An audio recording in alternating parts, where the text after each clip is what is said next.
I want to chat about why hiring managers pass on candidates or finalists that firms like Riderflex or any recruiting firm present. The why. Why do you pass on them? It's crazy, really, that a lot of times we can't get specific feedback. I know a lot of staffing and recruiting firms, they struggle at getting the client or the company, if you will, to give them specifics on why they're passing on people.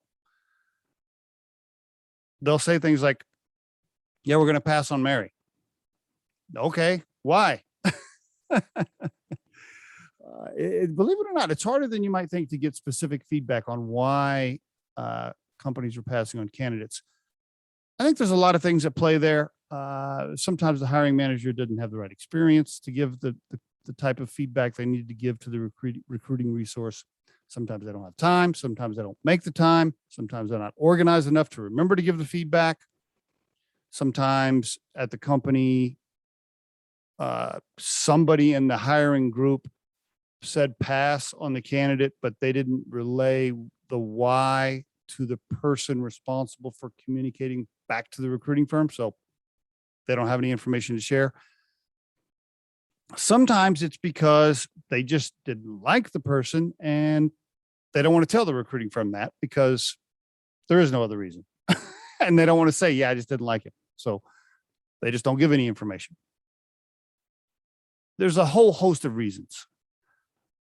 But the point of this episode is this: if you're going to pay an outside firm, if you're going to pay them money to help you find talent, when you pass on a job candidate, you've got to take the time to explain why so that the recruiter can quickly learn from that, make adjustments and pivot and get you the right person in faster. If you're not giving them feedback, they're likely to just keep doing the same thing and presenting the same types of candidates because they don't know why you're passing. So it is critical for you as the hiring manager to share specifics on why you are passing on people.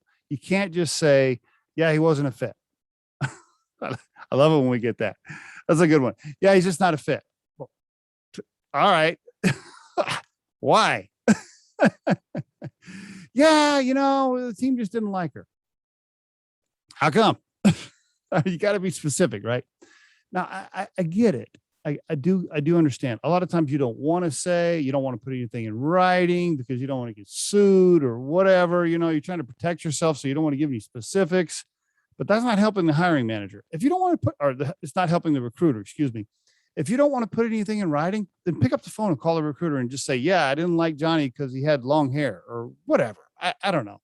I mean, you shouldn't be making hiring decisions on that kind of stuff anyway, but you get my point, right? Like, if you don't want to put something in writing, then pick up the phone, talk to the recruiter, tell them why you're passing on people.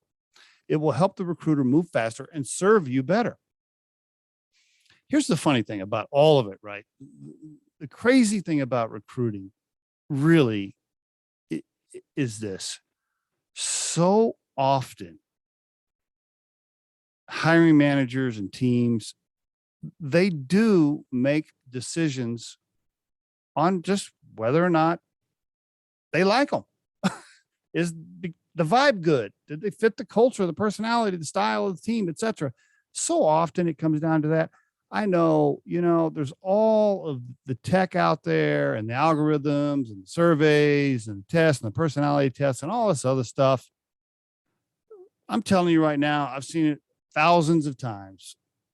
Hiring managers make decisions based on whether or not they like the person and whether or not they think they fit, whether or not they want to hang around them all day long for 10 hours.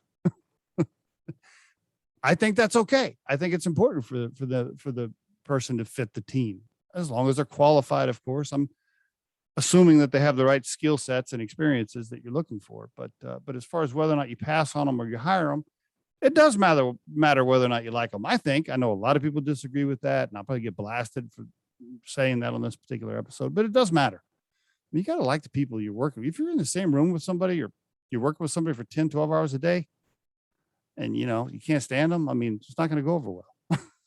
So, but anyway, the point is, If you don't like the person, right? If you just didn't like Mary for whatever reason, explain why you didn't like them to the hiring manager, or to the recruiter, excuse me, so the recruiter can look for different personality traits on the next candidate they present. It's going to make it all go faster for you. You got to communicate as to why. You can't just send these little one line emails that say, yeah, it wasn't a fit. Yeah, we just didn't like him. Yeah, we're going to pass on Johnny. The point of this episode is this: if you're a hiring manager and you're paying money to an outside resource and you're passing on candidates, make sure you are taking the time, investing the time to explain to the recruiter why you are passing, and it'll make it all go better. And there is your Riderflex tip of the day.